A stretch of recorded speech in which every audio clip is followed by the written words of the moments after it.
Hello everyone. अब हम start करेंगे 11th क्लास बायोलॉजी में ह्यूमन फिजियोलॉजी।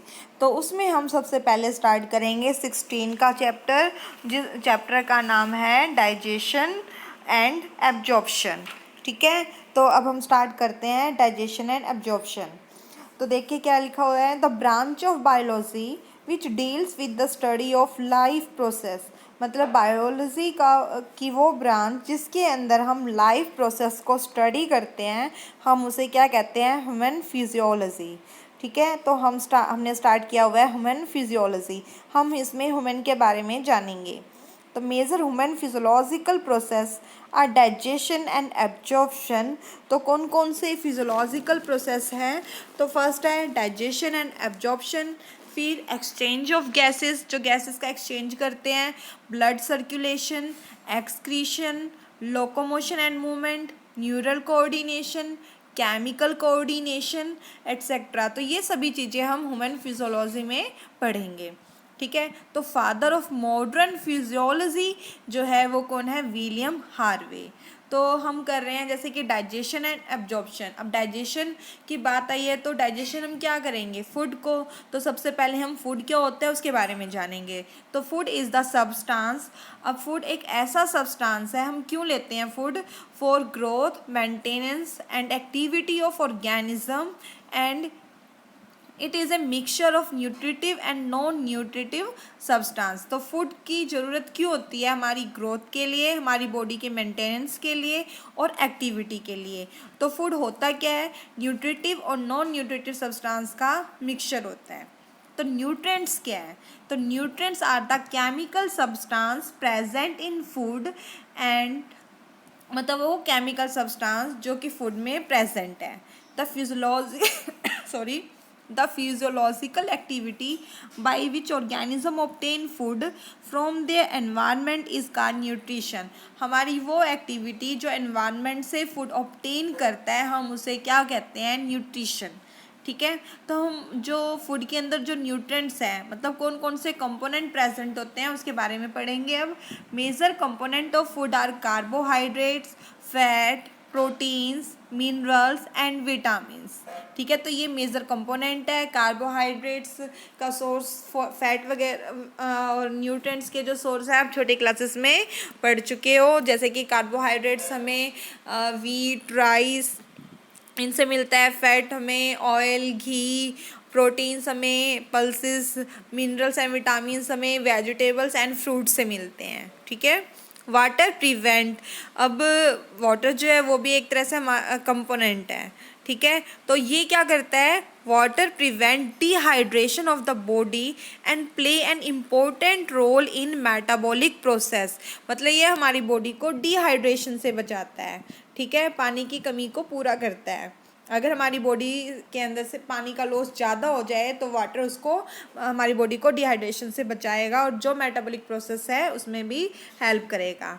ठीक है, तो अब डाइजेशन क्या है? The process of converting food material into simple soluble and absorbable form is called digestion. जैसे कि हम भोजन लेते हैं तो फूड जो है उसी में डाइजेस्ट नहीं होता है, तो फूड क्या होगा? वो सिंपल, सॉल्यूबल और एब्जॉर्बेबल फॉर्म में कन्वर्ट हो जाएगा, उसी को हम डाइजेशन कहते हैं। ठीक है, the two process coming under digestion are mechanical process and biochemical process. अब दो प्रोसेस आते हैं डाइजेशन में, एक तो मैकेनिकल, जैसे कि हमने फूड को लिया तो हम क्या करते हैं? पहले उसको चर्न करते हैं अपने दांतों से, तो वो क्या हो गया? मैकेनिकल प्रोसेस हो गया। उसके बाद जो हमारी बॉडी के अंदर कुछ एंजाइम्स और कुछ जैसे HCl वगैरह जो होते हैं वो फूड के डाइजेशन में हेल्प करते हैं, मतलब जो डाइजेस्टिव जूस जो होता है, तो ये क्या हो गए? Biochemical process. ठीक है, तो mechanical process include the breaking down of complex food material into simple. तो मैकेनिकल प्रोसेस क्या कर रहा है? कॉम्प्लेक्स फूड को ब्रेक डाउन कर रहा है सिंपल में।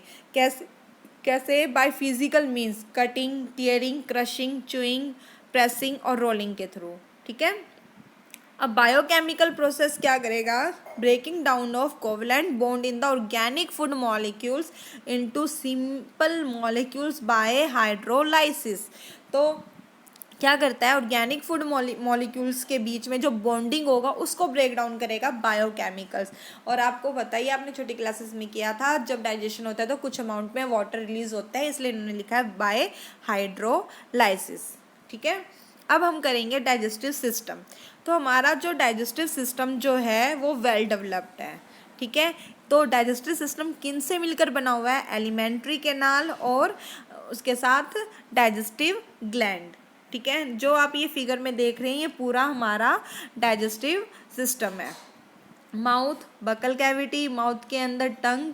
ठीक है, फेरिंग्स ऐसी जगह है जहाँ पे फूड पाइप और विंड पाइप दोनों का कॉमन पासेज है। फिर ये oesophagus, liver, gall bladder, stomach, intestine, small intestine, large intestine, सभी हम अच्छी तरह से देख सकते हैं। स्मॉल इंटेस्टाइन के पार्ट है डुडूनियम, जिजेनियम, इलियम। ठीक है, और लार्ज इंटेस्टाइन के पार्ट है transverse colon, descending colon, ascending colon, और उसके बाद क्या है, रेक्टम और एनस। इन सभी से हमारा पूरा कंप्लीट जो है डाइजेस्टिव सिस्टम बना हुआ है। साथ में हमने क्या था, एसोसिएटेड ग्लैंड, तो लीवर क्या एक ग्लैंड है। ठीक है, और slavery gland, पैराटोइड, sublingual, submandibular. Slavery gland जो है वो 3 टाइप के होते हैं, इन तीनों के नाम बता रखे हैं, पैनक्रियाज और लीवर। ये हमारी डाइजेस्टिव ग्लैंड में आते हैं। ठीक है, इनको हम सभी को डिटेल में पढ़ेंगे। तो हम स्टार्ट करते हैं एलिमेंट्री कैनाल से। तो एलिमेंट्री कैनाल क्या है, it is a long coil tube which is muscular and about 6 metre to 9 metre in length extending from mouth to anus. तो ये कह रहे हैं कि एलिमेंट्री कैनाल क्या है, बहुत ही लॉन्ग ट्यूब है। कितनी लॉन्ग है, 6 to 9 मीटर के अराउंड। ठीक है, और कहाँ से कहाँ तक स्टार्ट होती है, माउथ से स्टार्ट होती है और एनस तक कंटिन्यू रहेगी। ठीक है, अब आगे देखिए क्या है, इट इज़ लाइंड बाय। तो अब ये आगे कह रहे हैं ये किन किन लेयर से लाइंड है, तो ग्लैंडुलर एपिथेलियम। ठीक है, और consist of mouth, oral cavity और बकल कैविटी, फेरिंग्स, ईसोफेगस, जैसे कि अभी आपने डायग्राम में भी देखा था। तो oesophagus, stomach, small intestine, large intestine and anus, इन सब चीज़ों से ये मिलकर बनी हुई है। The major associated gland associate with the alimentary canal are. अभी हमने किया था कि कौन कौन से एलिमेंट्री कैनाल्स की ग्लैंड है, salivary gland, gastric gland, liver, pancreas, gall bladder, intestinal gland, ये सभी इनकी ग्लैंड्स हैं। ठीक है, all these organs are connected to the alimentary canal bye series of duct. भी एक दूसरे से कनेक्ट है डक्ट के थ्रू। तो हम स्टार्ट करते हैं माउथ एंड ओरल कैविटी। तो माउथ क्या is a transverse slit like opening है which is surrounded by 2 soft movable lips. ये हमारे सराउंडेड है लिप्स से। ठीक है, तो mouth lead into the oral cavity, mouth आगे लीड करके क्या है, ओरल कैविटी तक आगे कंटिन्यू जाता है। और इसके रूफ को हम क्या कहते हैं, palate. Oral cavity is bordered internally by a pair of jaw called upper maxilla। तो ओरल कैविटी जो है वो बॉर्डर मतलब लाइंड है, तो बॉर्डर में क्या प्रेजेंट है, ऊपर की तरफ अपर मैक्सिला कहते हैं जिसे अपर जॉ, और जो नीचे की साइड जो प्रेजेंट है उसे लोअर जॉ बोलेंगे, लोअर मैंडिबल बोलेंगे। और साइड्स में क्या, लेटरल साइड में हमारी चिक है। ठीक है, द चिक form the lateral wall of the oral cavity. तो उन्होंने ओरल कैविटी किस किस से बॉर्डर्ड है तो वो बता दिया है, अपर जा, लोअर जा और लेटरल साइड में चिक। At the hind end of the palate is a small finger-shaped extension called ulva, and the buccal cavity is lined by stratified squamous epithelium secreting mucus which lubricates the cavity। अब इन्होंने कहा है कि hind and में जो palette जो होता है वहाँ पे एक फिंगर शेप्ड एक्सटेंशन दिखाई देती है जिसे हम अल्वा बोलते हैं, और जो बकल कैविटी है वो स्क्वेमस एपिथेलियम से लाइंड है। ठीक है, ए मस्कुलर, अब हमारे माउथ के अंदर क्या होती है, जीभ होती है। तो हम टंग के बारे में देख रहे हैं। A muscular tongue is situated on the floor of the oral cavity, floor पे प्रेजेंट है, और which is attached bye a thin fold of frenulum, और जो कि अटैच्ड है। देखो आगे से तो क्या है, फ्री है, पर पीछे से क्या है, वो अटैच्ड है। तो उन्होंने यही कहा है कि अटैच्ड किस से है, फ्रेनुलम से। ठीक है। और ये किस किस चीज़ में हेल्प कर रही है tongue? Injection, chewing, swallowing of food material and also bear taste bud for recognising 4 types of taste. तो इसके ऊपर टेस्ट बर्ड प्रेजेंट होता है जिसकी वजह से हमें सोर, खट्टा, साल्टी, नमकीन, बिटर, कड़वा और स्वीट, मिठास का अनुभव होता है, ठीक है, इन टेस्ट बर्ड की वजह से। When moist food in contact with these taste bud, we get the sensation of feed. जब moist food इसके टेस्ट बर्ड के कांटेक्ट में आता है तब हम उसको टेस्ट करते हैं। जैसे कि आप इस डायग्राम में देख सकते हैं, जीभ के बिल्कुल आगे वाला भाग जो होता है स्वीट को फिल करवाता है, फिर उससे पीछे साल्ट, फिर उसके बाद सोर और सबसे लास्ट में हमें बीटर का अनुभव होता है, ठीक है। तो अब हम हमारे जो अंदर ओरल कैविटी जो है वहाँ पे क्या प्रेजेंट होता है? टिथ।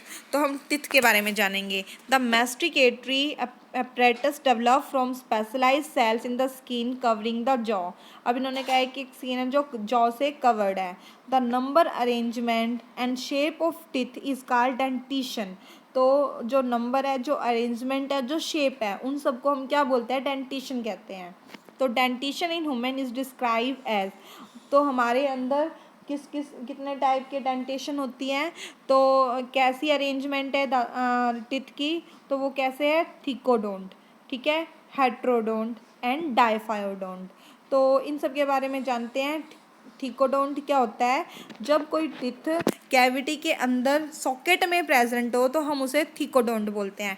हेट्रो क्या होता है? जब अलग अलग टाइप के टिथ प्रेजेंट हो, जैसे कि आपने देखा होगा इंसीजर, कैनाइन, प्रीमोलर, मोलर, सबकी शेप अलग अलग है, वो क्या है? हेट्रोडोंट है। और डाइफायोडोंट का मतलब क्या होता है कि हमारे जो दांत होते हैं वो 2 बार आते हैं, ठीक है। एक तो हम जिसे टेम्परेरी बोलते हैं, जो दूध के दांत टूटने के बाद फिर क्या आते हैं? परमानेंट आते हैं, तो वो क्या है? डाइफायोडोंट है, ठीक है। ये एक एक नंबर में आपके क्वेश्चन आ सकते हैं, एमसीक्यू में भी आ सकते हैं आपके क्वेश्चन। तो हम आगे देखते हैं, अडल्ट ह्यूमन बीइंग में कितने टीथ होते हैं? 32। A row of 16 in each jaw. तो हर एक जॉ में 16 टीथ है। जैसे कि अभी आपने किया था अपर जॉ और लोअर जॉ, तो 16 अपर जॉ में प्रेजेंट है और 16 लोअर जॉ में प्रेजेंट है, ठीक है। और वो 4 टाइप्स जो है वो कौन कौन सी टाइप है? Incisor, canine, premolar and molar. तो अभी आपको बताया था जो डिफरेंट टाइप्स ऑफ टीथ जो हमें दिखाई दे रहे हैं उसे हम क्या बोलेंगे? हेट्रोडोंट डेंटिशन, जैसे कि आप यहाँ पे डायग्राम में फिगर में देख रहे हैं। आगे के जो 4 है इंसीजर, फिर उसके बाद जो थोड़ा सा नुकीला जो बाहर की तरफ निकले हुए होते हैं वो कैनाइन, फिर प्रीमोलर और फिर उसके बाद क्या है? मोलर है, ठीक है। तो अब इनके फंक्शन करेंगे। इंसीजर क्या करते हैं? सीजल शेप में है, शार्प कटिंग में ये हेल्प करते हैं, फूड को पीसेस में कन्वर्ट कर देते हैं, ठीक है। कैनाइन क्या है? डैगर शेप में है और ये टीयरिंग, चीरने में, फूड को टीयरिंग करने में हेल्प करते हैं। और प्री मोलर और मोलर जो है वो स्ट्रॉन्ग होते हैं, ब्रॉड होते हैं, फ्लैट सरफेस होता है और वो क्रश और ग्राइंड करते हैं फूड को, ठीक है। In man the last 4 molars, 2 in upper and 2 in lower jaw, come out only after a person has reached the age of 17 और 18। देखिए जो लास्ट के जो जो वो जो टिथ जो होते हैं वो 17 और 18 ईयर में आते हैं। These are 4 molar teeth are called wisdom teeth. तो वो कौन से हैं? मोलर टिथ बोलते हैं, हम इसको विजडम टिथ भी कहते हैं, जैसे कि आप इस फिगर में देख रहे हैं कौन से विजडम टिथ हैं, ठीक है। अब आगे देखते हैं 2 सेट ऑफ टिथ। हमने डाइफायोडोंट की बात की थी तो अब वो उसके बारे में बता रहे हैं। 2 set of teeth appear in life time of man, milk teeth and permanent teeth. तो ये 2 टाइप के जो डेंटेशन है उसे हम डाइफायोडोंट बोलते हैं। Milk teeth are weak and temporary teeth develop in childhood, ठीक है। All premolar and molar are absent. उसमें क्या है? प्रीमोलर और मोलर एब्सेंट है। Dentition consist of 20 teeth in 10 in each jaw. तो उन्होंने ये कहा है कि डेंटिशन जो है वो भाई छोटे जब कंप्लीट मिल्क टीथ आ जाते हैं तब कितने टीथ प्रेजेंट होते हैं? 20। तो उसमें से 10 एक अपर जॉ में होंगे और 10 लोअर जॉ में प्रेजेंट होंगे। तो number and arrangement of teeth on either side of each jaw is called dental formula. तो नंबर और जो अरेंजमेंट है उसको हम डेंटल फार्मूला कहते हैं। और एडल्ट मैन के अंदर हर एक जॉ में कितने होते हैं? 16 होते हैं। तो एक फार्मूला है 2 1 2 3 मतलब 2 इंसीजर, 1 जो है कैनाइन, 2 प्रीमोलर और 3 मोलर। तो 2 1 2 3 बाय 2 1 2 3, तो ये 32 हो गए। तो 2 इंसीजर होंगे, 1 कैनाइन, 2 प्रीमोलर, 3 मोलर। तो ये ऊपर और अपर और लोअर जा को जब हम कंप्लीट काउंट करेंगे तो 32 हो जाएंगे। तो है अडल्ट का फॉर्मूला। और जो चाइल्डहुड में जो प्रेजेंट है वो क्या है, 2 1 0 2। ठीक है, तो अपर और लोअर प्रेजेंट होंगे 10 10, तो टोटल हो गए 20। The crown part of the tooth is covered by a non living white substance containing calcium salt called enamel. जो हमें टूथ का वाइट पोर्शन जो हमें दिखाई देता है वो कैल्शियम साल्ट से मिलकर बना हुआ है, और हम इसे क्या कहते हैं, एनेमल बोलते हैं। It is the hardest material in human body which form the chewing surface of the tooth and is rich in calcium phosphate and calcium carbonate. ये हमारी बॉडी में सबसे हार्डेस्ट पार्ट होता है। ठीक है, और जो कि कैल्शियम फॉस्फेट और कैल्शियम कार्बोनेट से मिलकर बना हुआ है। Due to the presence of teeth in the buccal cavity, mastication takes place in the buccal cavity. Teeth की बकल कैविटी में टीथ के प्रेजेंस की वजह से क्या है, फूड मैस्टिकेट हो जाता है अच्छी तरह से। फिर आता है pharynx. It is the funnel shaped muscular passage common for both respiratory and digestive system. तो ये कॉमन पासेज है रेस्पिरेटरी के लिए भी और डाइजेस्टिव सिस्टम के लिए भी। फूड पाइप और विंड पाइप दोनों ही यहाँ पे ओपन होते हैं। ठीक है, the buccal cavity leads to pharynx. तो बकल कैविटी आगे किसको लीड करेगा, फेरिंग्स को। And the nasal cavity open into it from above. तो नेजल कैविटी भी क्या है, यहाँ पे ओपन होती है। It opens into oesophagus and trachea posteriorly. अब फेरिंग्स जो है आगे जाके क्या है, ईसोफेगस और ट्रैकिया के अंदर ओपन होगी। मतलब आगे जो फूड पाइप जो जाएगी ईसोफेगस, फिर उसके बाद ट्रैकिया कंटिन्यू रहेगा। The opening of the pharynx into trachea is the glottis and is always kept open for respiration. और जो ओपनिंग जो है फेरिंग्स का वो ट्रैकिया में रहेगा, और वहाँ पे ग्लोटिस जो होता है, वहाँ पे ग्लोटिस प्रेजेंट होता है। ठीक है, और वो क्या है, always kept open for respiration. तो रेस्पिरेशन के लिए ओपन होता है। मतलब फेरिंग से आगे जो है विंड पाइप आगे कंटिन्यू करेगी, और फूड पाइप दोनों बिल्कुल साथ साथ ही होती है। ठीक है, याद रखिएगा। तो एक cartilaginous flap of skin called epiglottis cover the glottis and prevent the entry of food into trachea. अब जो ग्लोटिस है वो ओपन है रेस्पिरेशन के लिए, मतलब विंड पाइप के लिए।